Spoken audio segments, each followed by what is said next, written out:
नमस्कार। हमारे चैनल में आपका स्वागत है। मैं हूं रामचंद्र मौर्य। रिलेशनशिप गांव में रखेल कहा जाता है। रिलेशनशिप को चाहे किसी भी नज़रिए से लोग देखते हों, रिलेशनशिप को देखने का नज़रिया, चश्मा चाहे अलग अलग भले ही हो, लेकिन सुप्रीम कोर्ट का नज़रिया स्पष्ट हो गया है।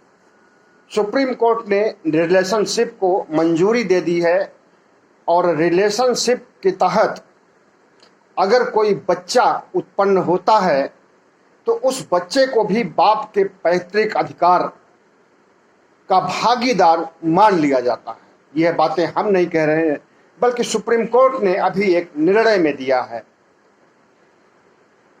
सबसे पहले तो आप यही जानिए कि रिलेशनशिप के बारे में कहा जाता है कि ये पश्चिम से चल करके भारत आया है, लेकिन ये बात गलत है।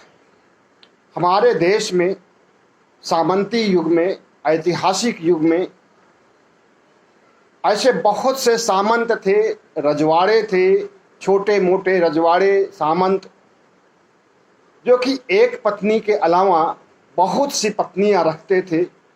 उसमें से वैध एक ही पत्नी मानी जाती थी, बाकी सब अवैध होती थी और उन्हें रखैल कहा जाता था। और ये रखैल की परंपरा आज से नहीं है, बहुत दिनों से है, बहुत पुरानी परंपरा है। तो लिविंग रिलेशनशिप को यूरोपीय देशों का कल्चर का अनुकरण करना, कहना ये गलत है। लिविंग रिलेशनशिप हमारे देश में भी शुरू से ही मौजूद रहा है और आज भी मौजूद है। फिल्म उद्योग में आज भी बहुत से लोग रिलेशनशिप में रह रहे हैं।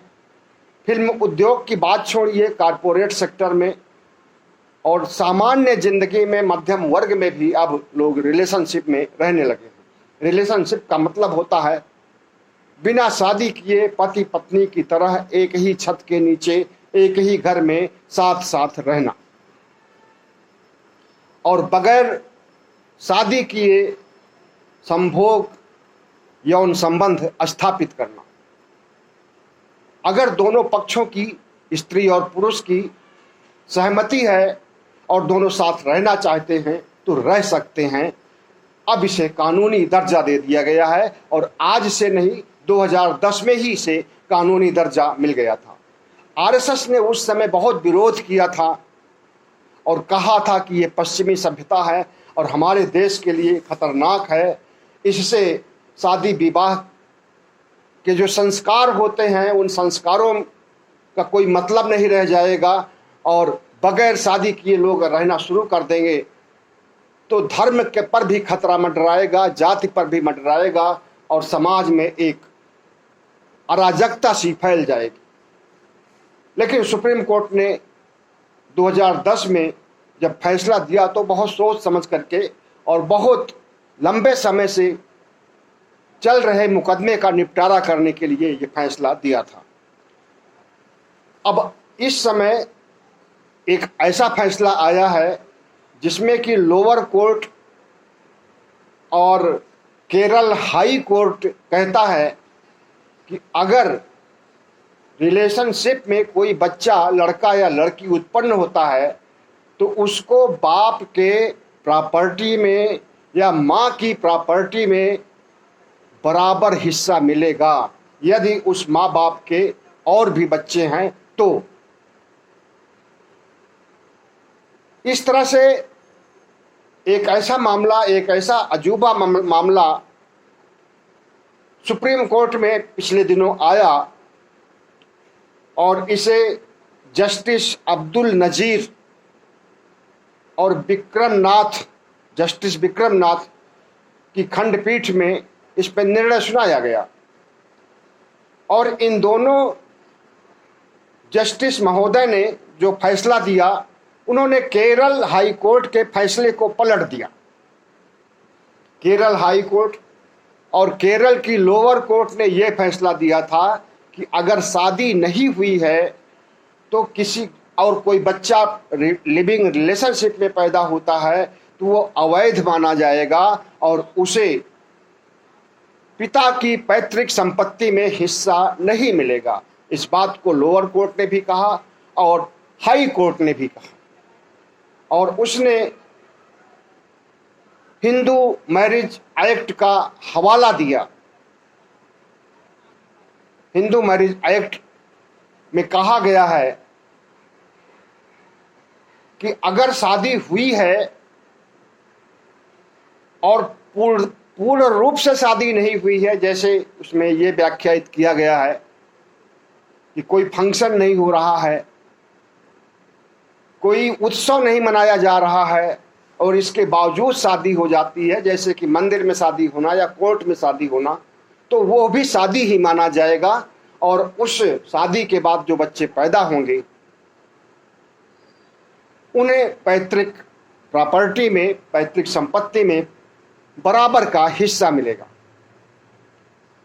तो इस फैसले के बाद, ये फैसला है दामोदरन और चिरुथाकट्टी का। दामोदरन 1963 में सेना में भर्ती होते हैं और 1979 में रिटायर्ड होते हैं। इसी बीच उनका चिरुथाकट्टी से संपर्क होता है और बच्चा हो जाता है।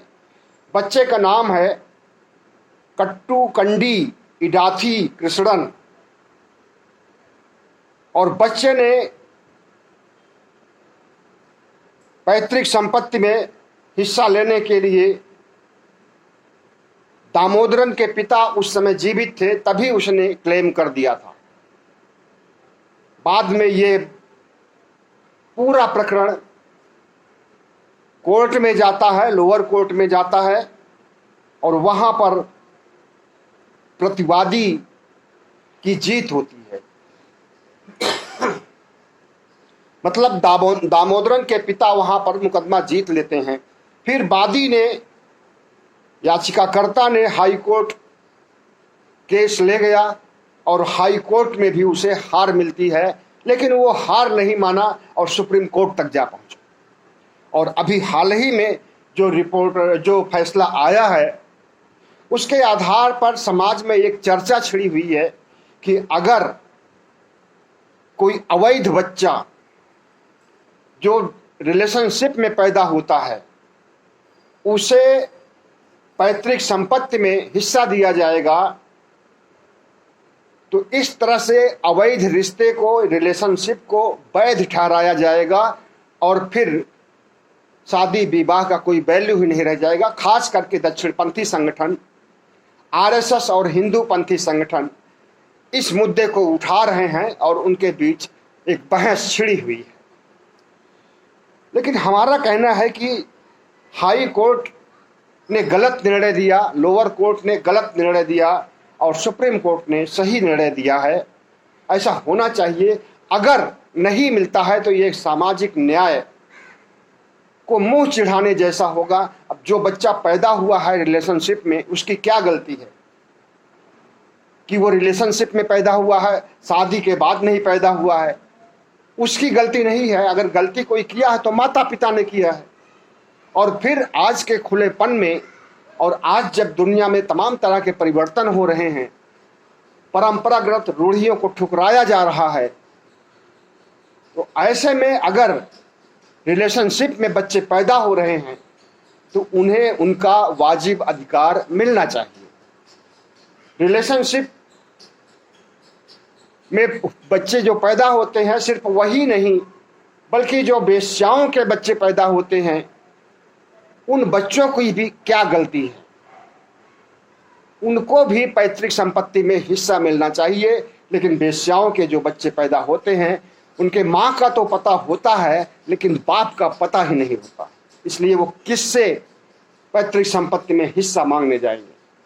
लेकिन सुप्रीम कोर्ट को या सरकार को इस बात को संज्ञान में लेना चाहिए कि जो नाजायज संबंध वेश्यावृत्ति के दौरान बनाए जाते हैं, इसे जायज ठहराने के लिए अगर कोई बच्चा पैदा होता है तो बच्चे के मानवाधिकार को सुरक्षित रखने के लिए उनके लिए भी कानून होना चाहिए, ठीक वैसे जैसे रिलेशनशिप में पैदा हुए बच्चों के लिए सुप्रीम कोर्ट ने साथ दिया है उनका, क्योंकि इंसानियत से बढ़कर के कोई चीज नहीं है।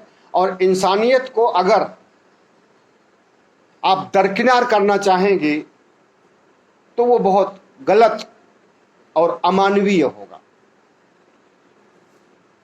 भारत में रिलेशनशिप